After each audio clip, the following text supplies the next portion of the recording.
হে আমার বান্দা বান্দিরা, মৃত্যুর যন্ত্রণা সত্যি আসবে, এতে কোনো রকম সন্দেহ নাই। এ দুনিয়ার মানুষ, এ দুনিয়াদার পাগল আমার বাবারা, কিতাবের মধ্যে লেখে একটা নাফরমান বদমাইশ বেনমাজি হারাম শয়তানের যখন জান কবজ করার সময় হইয়া যাবে, আজরাইল আলাইহিস সালাম নাকি যখন আসবে, তখন ওই নাফরমান স্বপ্নের মতো দেখবে, জাহান্নাম স্বপ্নের মতো দেখবে। ওই নাফরমান তখন স্বপ্নের মতো দেখতে থাকবে। আজরাইল আলাইহিস সালাম তার মাথা আসমানে, পা জমিনে, এক হাত মাশরিকে আরেক হাত মাগরিবে, তামাম পৃথিবী জোড়া তার শরীর, শরীরের মধ্যে কালো কালো লম্বা লম্বা কতগুলো পশম। এক কবরের যাত্রীরা ওই পশমের গুড়া দিয়া বাজারে আগুনের জিভা বাইর হইতে থাকবে। যখন নাকি নাফরমান ওই আজরাইলকে দেখবে, নাফরমানের রূহ তখন আর বাহির হইতে চাইবে না। তার 360টা মোকামের মধ্যে তার রূহ ছুটাছুটি শুরু করিয়া দিবে।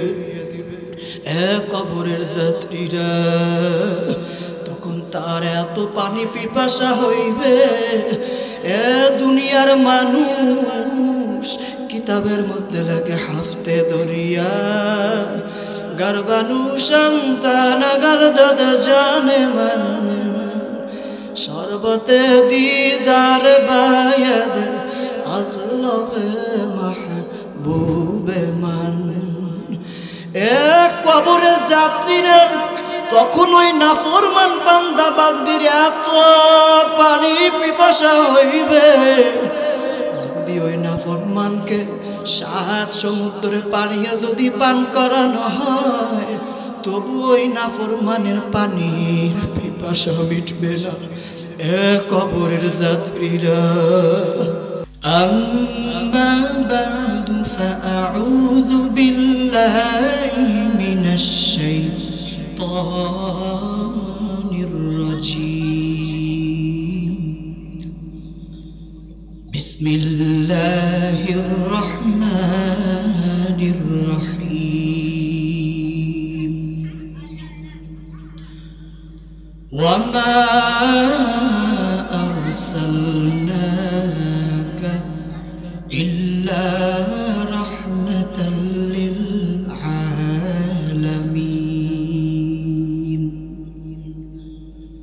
وقال رسول الله صلى الله عليه وسلم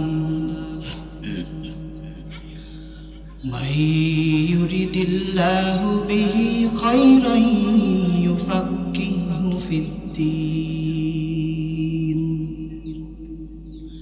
صدق الله العظيم।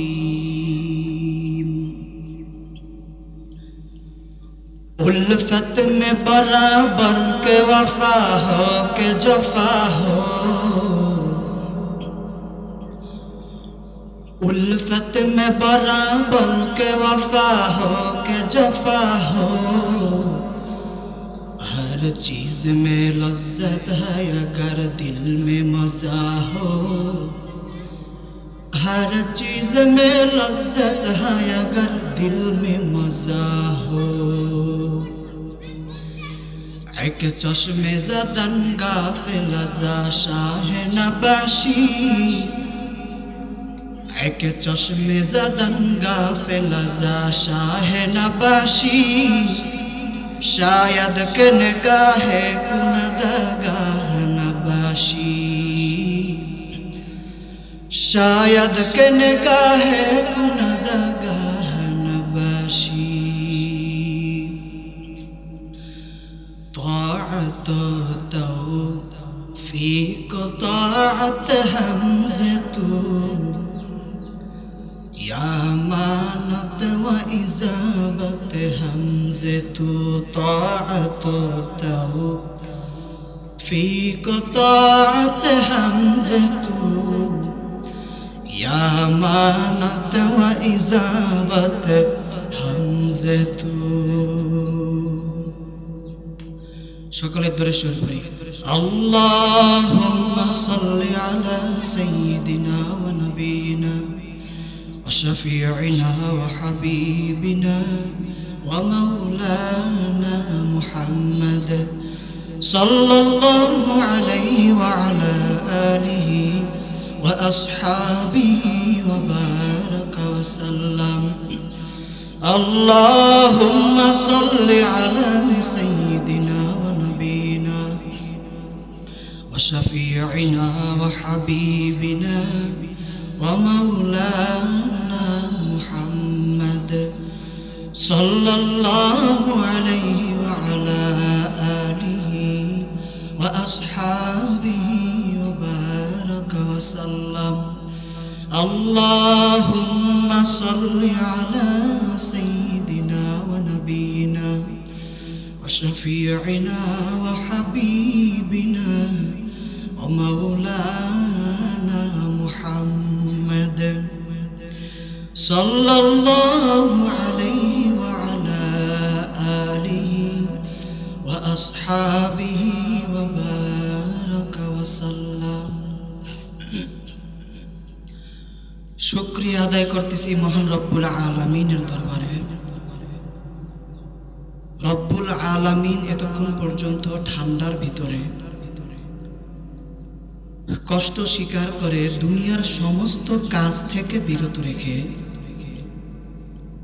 দ্বীনি মাহফিল উলামায়ে কেরামদের মজলিস জাকিরিন শাকিরিন বান্দাদের মজলিস আল্লাহ পাক রব্বুল আলামিন আমাদের জীবনের একটা সময়কে এই উত্তম মজলিসে কাটাবার একটা সময় করে দিলেন এজন্য সবাই শুকরিয়া দান বলি আলহামদুলিল্লাহ আল্লাহ পাক রব্বুল আলামিন কিয়ামতের ময়দানে বান্দা বান্দীকে maaf করার জন্য উসিলা তালাশ করবে এই কি তালাশ করবে কিয়ামতের ময়দানে আল্লাহ পাক বান্দা বান্দীকে maaf করার জন্য উসিলা তালাশ করবে হে আল্লাহর বান্দারা যারা আজকে মাহফিলে আসছে নিয়ত যদি সহি থাকে যারা আজকে আল্লাহকে রাজি খুশির উদ্দেশ্যে আসছে আল্লাহ এই উসিলায় maaf করে জান্নাতের ব্যবস্থা করতে পারেন কি কথা ঠিক কিনা দেখেন আজকে এই জায়গায় মাহফিলের জন্য মাইকিং করা হয়েছে এই মাহফিলের দাওয়াত অনেকের কানে পৌঁছানোর পরেও তাদের সুযোগ ছিল ইচ্ছা করলে তারা মাহফিলে আসতে পারত সুযোগ থাকার পরেও তারা মাহফিলে আসে নাই অনেকে অনেক কাজের ভিতরে লিপ্ত আছে কেউ দেখবেন টেলিভিশন সাইডে ড্যান্স গানের ভিতরে লিপ্ত আছে কেউ তাসের আড্ডায় জুয়ার আড্ডায় মদের আড্ডায় লিপ্ত আছে তাদের সুযোগ ছিল ইচ্ছা করলে তারা মাহফিলে আসতে পারত কিন্তু তারা মাহফিলে আসে নাই আর এই না আসার কারণ হিসেবে হযরতে ফজলুল করিম রাহমাতুল্লাহ আলাইহি বলতেন বুঝের অভাব কিসের অভাব বুঝের অভাব এজন্য আল্লাহ পাক রব্বুল আলামিনের কাছে দোয়া করবেন রব্বুল আলামিন আপনি আমাদেরকে দ্বীনের সহিহ বুঝ দান করেন হাদিস শরীফের ভিতরে আসছে আল্লাহর হাবিব সাল্লাল্লাহু আলাইহি সাল্লাম বলেন মাই ইউরিদিল্লাহু বিহি খায়রা ইফাক্কিহু ফিদ্দীন আল্লাহ যাকে ভালোবাসেন যাকে ইচ্ছা করেন তাকে দ্বীনের সহিহ বুঝ দান করেন হে আল্লাহর বান্দারা কথা বুঝেননি আল্লাহ যাকে ইচ্ছা করেন, ভালোবাসেন, তাকে কি করেন? দ্বীনের সহিহ বুঝ দান করেন। বুঝ কেমন জিনিস? হযরত ওমর ফারুক রাদিয়াল্লাহু তাআলা আনহু প্রথম বয়সে কাফের ছিলেন। এই কাফেরদের ভিতরে মিটিং হইতেছিল যে আল্লাহর হাবিবের মাথা কে কাইটা নিয়ে আসতে পারবে তাকে 100 লাল উট পুরস্কার দেওয়া হবে। কি বলছেন? যে আল্লাহর হাবিবের মাথা মুবারক যে কাইটা নিয়ে আসতে পারবে তাকে 100 লাল উট পুরস্কার দেওয়া হবে। কেউ সাহস পায় না। এমন সময় ওমর ফারুক রাদিয়াল্লাহু তাআলা আনহু খাপ থেকে তরবারি বের করে লাফায়া দাঁড়ায় গেছে, আমি পারব। মানুষ দেখলো যে এমন লোক দাঁড় হয়েছে, সে পারবেও। একটা আস্থা আছে না? সব কাফেররা অপেক্ষা করতেছে নবীজির মাথা মুবারক কাইটা নিয়ে আসবে। পথের মধ্যে কি ঘটনা ঘটছে আমরা অনেকেই জানি। অল্প সময়ের ব্যবধানে আল্লাহ তাকে এমন বুঝ দান করলেন যে ওমর ফারুক রাদিয়াল্লাহু তাআলা আনহু নবী করিম সাল্লাল্লাহু আলাইহি ওয়াসাল্লাম সহ প্রকাশ্যে দ্বীনের দাওয়াত নিয়ে নারায়ে তাকবীর আল্লাহু আকবার ধ্বনি নিয়ে মাঠে নেমে গেছে।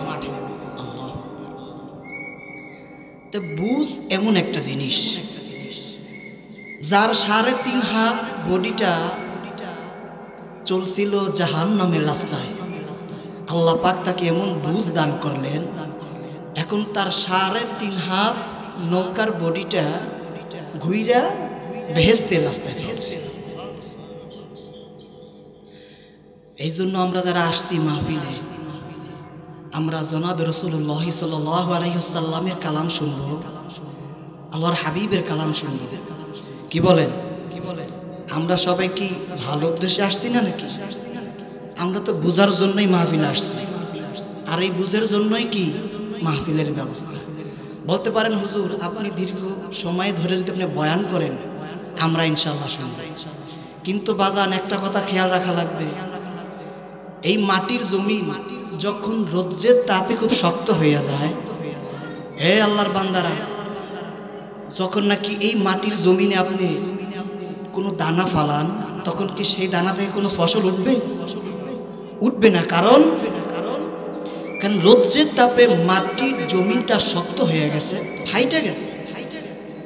আর যখন নাকি এই জমিনের উপরও 1-1.5 ঘন্টা মুষলধারে বৃষ্টি পড়তে থাকে অথবা সেচের মাধ্যমে মাটিকে নরম করে দেওয়া হয়, হে আল্লাহর বান্দারা, তখন এই জমিনে যেই কোনো দানা ফালান না কেন, ফালানোর সঙ্গে সঙ্গে কি করবে?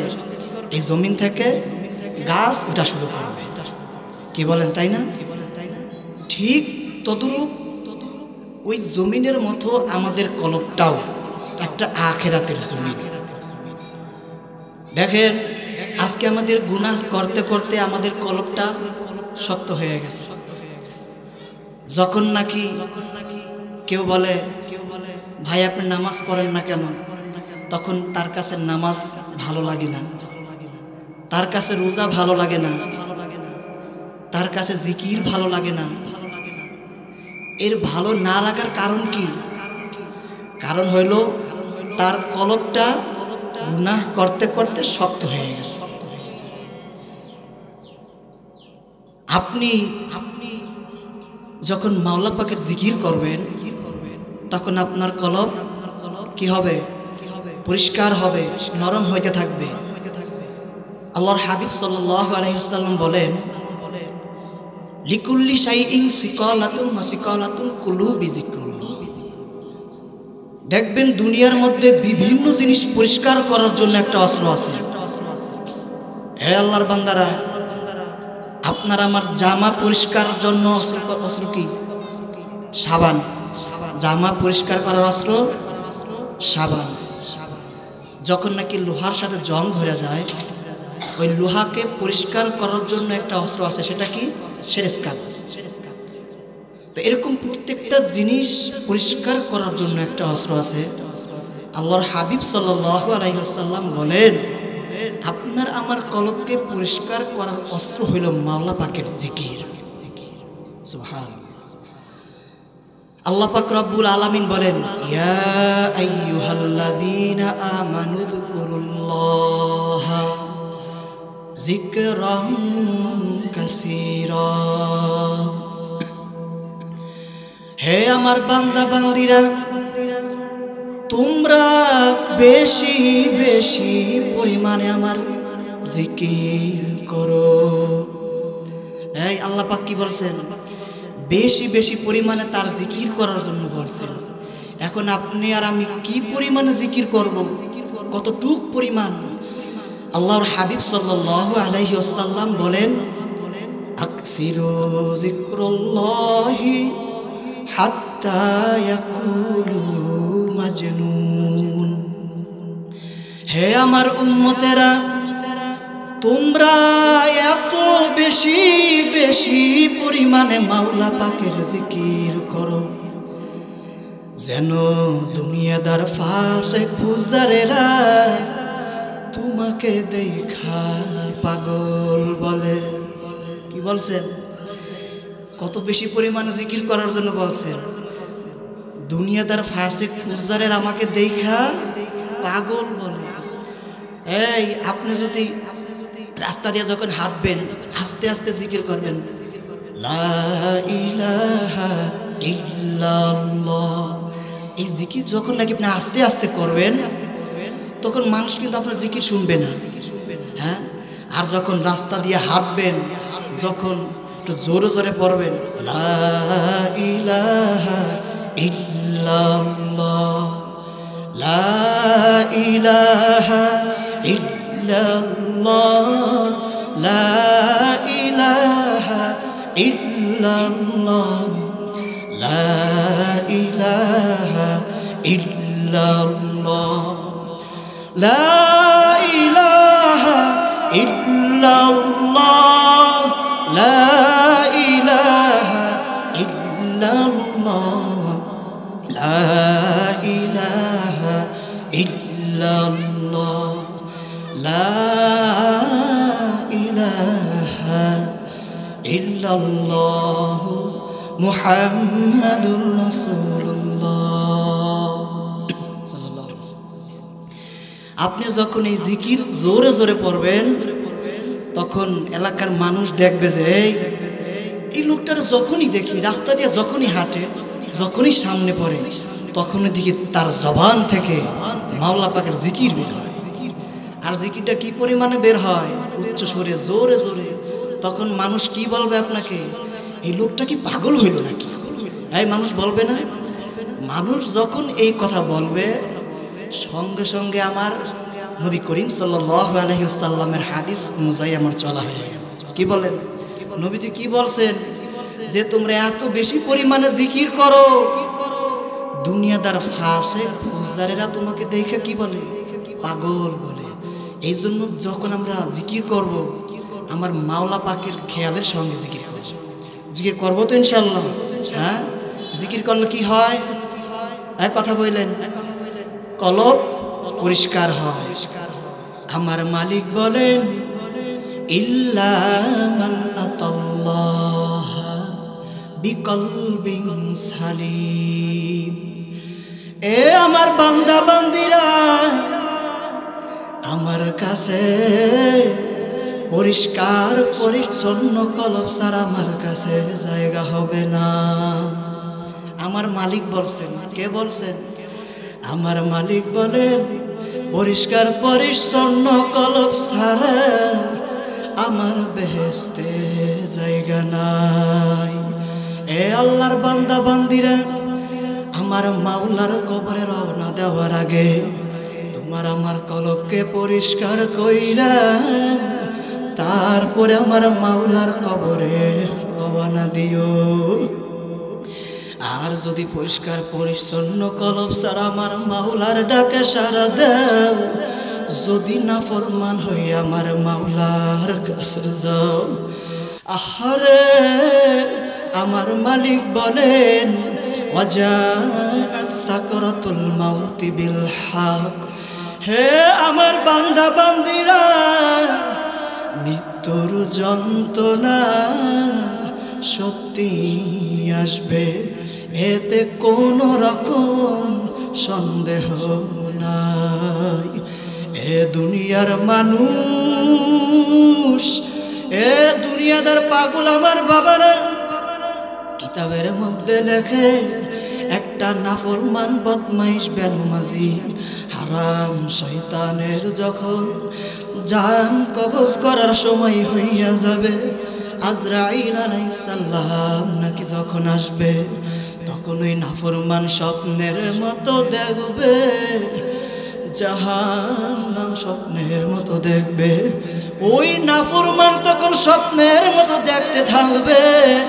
আজরাইল আলাইহিস সালাম তার মাথা আসমানে, পা জমিনে, এক হাত মাশরিকে আরেক হাত মাগরিবে, তামাম পৃথিবী জোড়া তার শরীর, শরীরের মধ্যে কালো কালো লম্বা লম্বা কতগুলো পশম।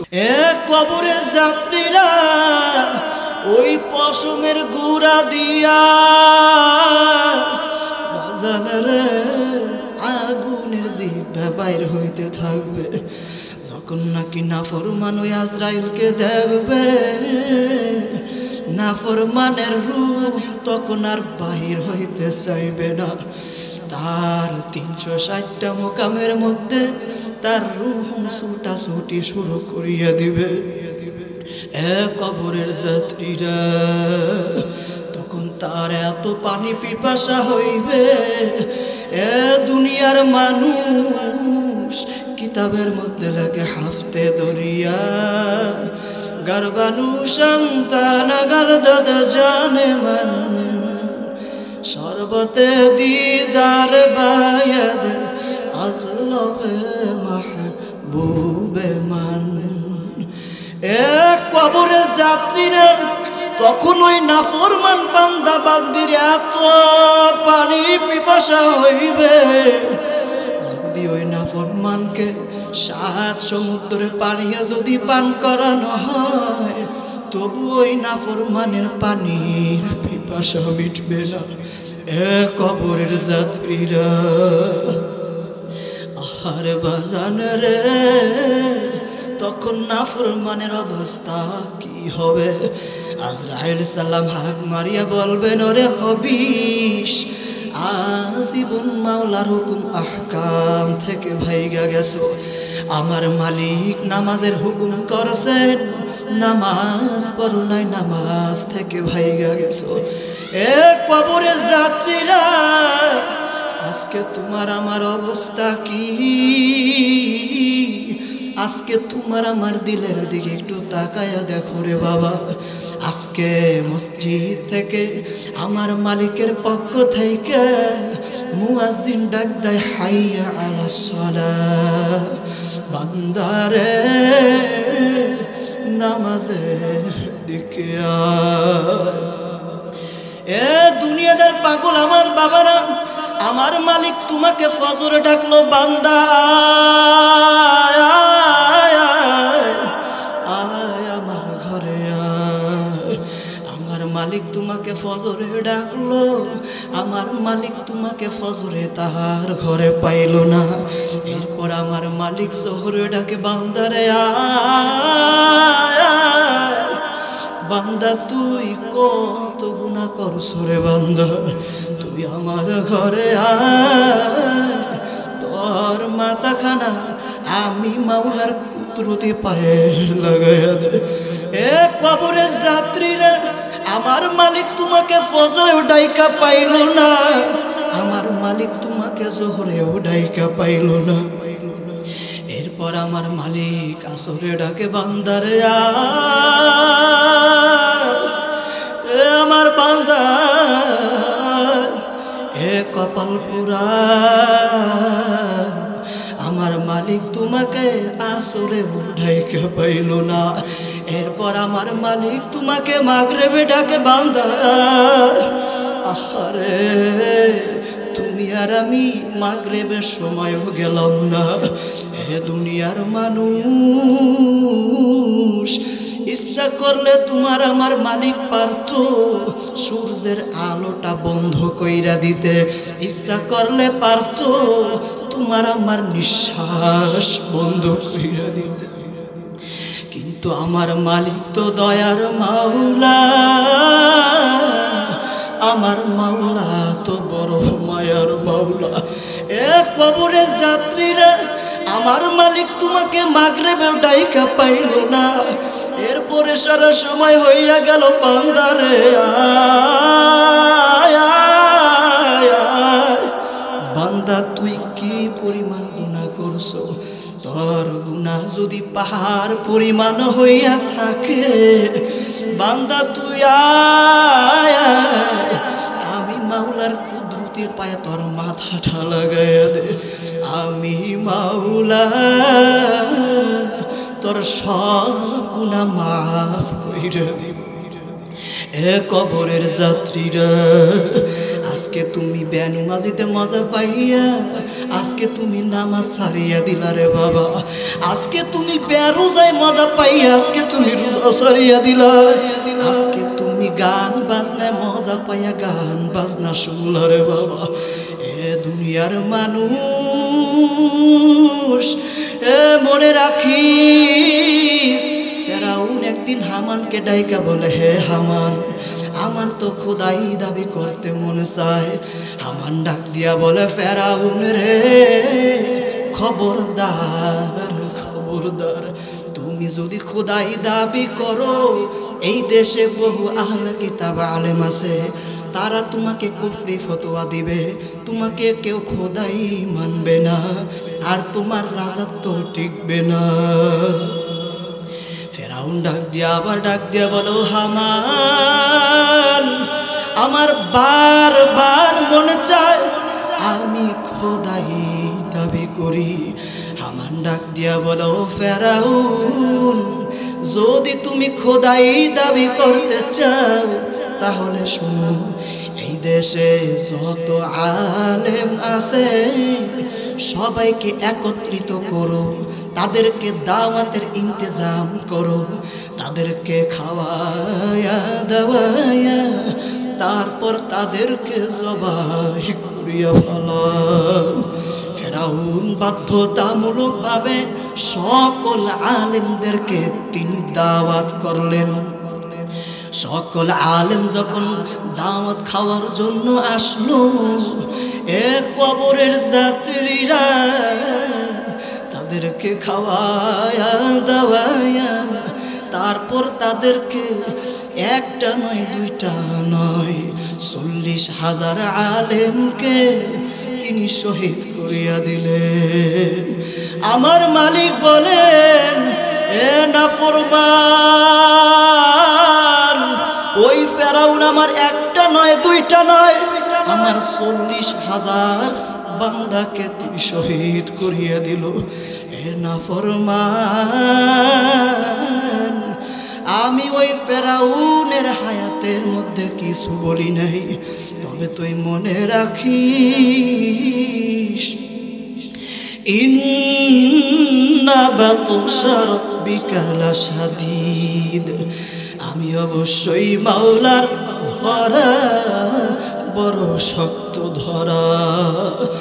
এ কবরে যাত্রীরা, আমার মালিকের ধরা বড় শক্ত ধরা। যখন তোমার আমার হায়াতের বেড়া পার হইয়া যাবে, এ দুনিয়ার মানুষ, তুমি আর আমি কবরের জন্য কি জমা করলাম রে বাবা।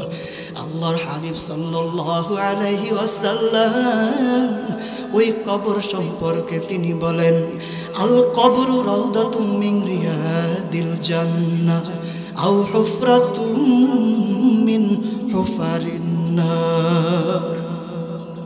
হে আমার উম্মতেরা, এই যে কবর দেখো, এই কবর কিন্তু কবর না রে উম্মত। আমার কোন মুমিন মুমিনাতের জন্য এই কবরটা একটা জান্নাতের বাগান হইয়া যাবে। আল্লাহ আল্লাহর হাবিব সাল্লাল্লাহু আলাইহি ওয়াসাল্লাম আরো বলেন, আরো কোন নাফরমান বান্দা বান্দির জন্য এই কবরটা একটা জাহান্নামের আগুনের কূপ হইয়া যাবে। আল্লাহ আপনি আমাদের সবাইকে মাফ কইরা দেন। আর যদি আমার মাওলার আশিক হইয়া যাইতে পারো, এ কবরের যাত্রীরা, মান কানা লিল্লাহি কানাল্লাহু লাহু, যেই বান্দা বান্দি আমার মাওলার হইয়া যায়, ওই বান্দা বান্দির জন্য সব হইয়া যায়। মানলাহুল মাওলা ফালাহুল কুল। আর ওই বান্দা বান্দির জন্য যদি আমার মাওলা হইয়া যায়, আরে বাজান রে, ওই বান্দা বান্দির জন্য তো সব হইয়া যায়। কবরেও আমার মাওলা তোমার সঙ্গী হবে, মৌতের সময় আমার মাওলা তোমার সঙ্গী হবে, কিয়ামতের ময়দানেও আমার মালিক তোমার সঙ্গী হবে। এ দুনিয়ার মানুষ, আজকে তুমি আর আমি কিসের পাগল হইলাম?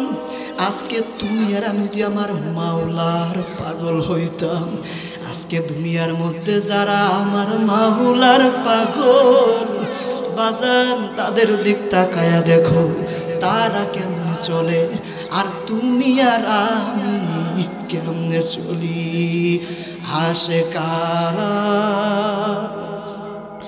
শশ নিশানা স্তায় পেছর, আহসরদ রঙে জরদ চশমে তোর। এক কবরের যাত্রীরা যারা নাকি আমার মাওলার আশিক, যারা নাকি আমার মাওলার পাগল, এ দুনিয়ার মানুষ, তাদের মধ্যে 6টা চিহ্ন বা 6টা নিশানা। 1 নম্বর নিশানা, মাঝে মাঝে তারা আহ করিয়া নিঃশ্বাস ছাড়ে আর বলে, মাবুদ গো, তোমাকে বুঝি আমি পাইলাম না। আহারে মাবুদ, তোমার মহব্বত বুঝি আমার কলবে জমাইতে পারলাম না। 2 নম্বর নিশানা, মাওলার ব্যথার চিন্তায় চিন্তায় তার শরীরের রং ফ্যাকাশ হইয়া যাবে। 3 নম্বর নিশানা, মাওলার চিন্তায় আমি গুনাহগার, আমার কি অবস্থা হইবে, তাই চক্ষু সর্বদা ভিজা থাকবে। 4 নম্বর নিশানা, তারা কম খাইবে। 5 নম্বর নিশানা, কম ঘুমাইবে। 6 নম্বর নিশানা, তারা কম কথা বলবে। এ আল্লাহর বান্দা বান্দিরা, আজকে তোমার আমার দিলের দিক তাকায় দেখো, তোমার আমার মধ্যে কয়টা নিশানা। আরে বাজান রে, তুমি আর আমি তো মাওলার পাগল হইতে পারি নাই। আশিকুকা क्या मजा है माशूकू से पूछियो, शाखे गुल में क्या मजा है बुलबुलू से पूछियो। এক কবরের যাত্রীরা, এই যে বাতির উপরে পোকার দল ঝাঁকে ঝাঁকে লাফায়া লাফায়া পড়ে, কত পোকা পড়ে মারা যায় বাজান, তবুও বাতির কাছ থেকে যায় না রে বাবা। বাতির ওপরে বড় আশিক হইয়া গেছে, বাতির উপরে লাফায়া লাফায়া পড়ে, কত পোকা পড়ে মারা যায়, আবার ওঠে আবার পড়ে, আবার উঠে আবার পড়ে। এই বাতির উপর পোকা বড় আশিক। এ দুনিয়াদার পাগল আমার বাবারা, এই বাতির উপরে পোকা লাফায়া লাফায়া পড়লে যে কি মজা, এইটা তো পোকা ছাড়া তুমি আর আমি বুঝবো না রে বাবা। এই জন্য আমার মাওলার পাগল হ, আমার মাওলার পাগল হইয়া আমার মাওলার ডাক সারা দাও। যারা নাকি আমার মাওলার পাগল হইয়া যাবে, বাজান কিয়ামতের ময়দান আমার মাওলার পাগলেরা উঠবে। আশিকারা রোজে মাহশর বা কিয়ামত কারনি, আশিকারা জুজ তামাশায়ে জামালে ইয়ারে নিস। এ দুনিয়াদার পাগল আমার বাবারা, আশিকরা কিয়ামতের মাঠে উঠবে। কিসের হিসাব, কিসের নিকাশ, কিসের সূর্যের গরম, কিসের তামার জমিন, এর কোনো খেয়াল তাদের থাকবে না। তারা টের করতে পারবে না, অনুভব করতে পারবে না। তারা শুধু দৌড়াবে আর বলবে আমার মাওলাই কই, আমার মাওলাই কই। আমি আমার মাওলাকে পাওয়ার জন্য দুনিয়ার মধ্যে কম দৌড়াই নাই। আমি আমার মাওলাকে পাওয়ার জন্য কত মসজিদে আমি দৌড়াইছি। আমার মালিকরে আমি পাইয়া যেন পাই নাই।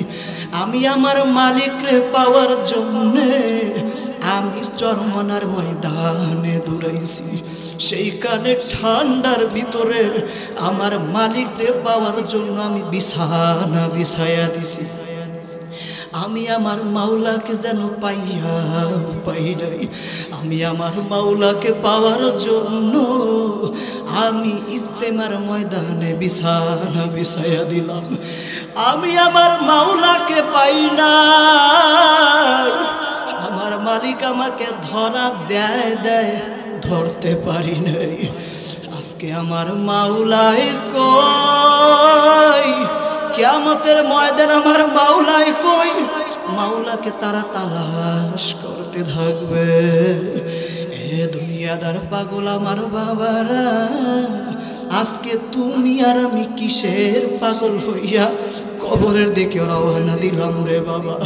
আজকে তুমি আর আমি মান সম্মানের পাগল, আজকে তুমি আর আমি টাকা পয়সার পাগল, আজকে তুমি আর আমি বিবি বাচ্চার পাগল হইয়া গেলাম।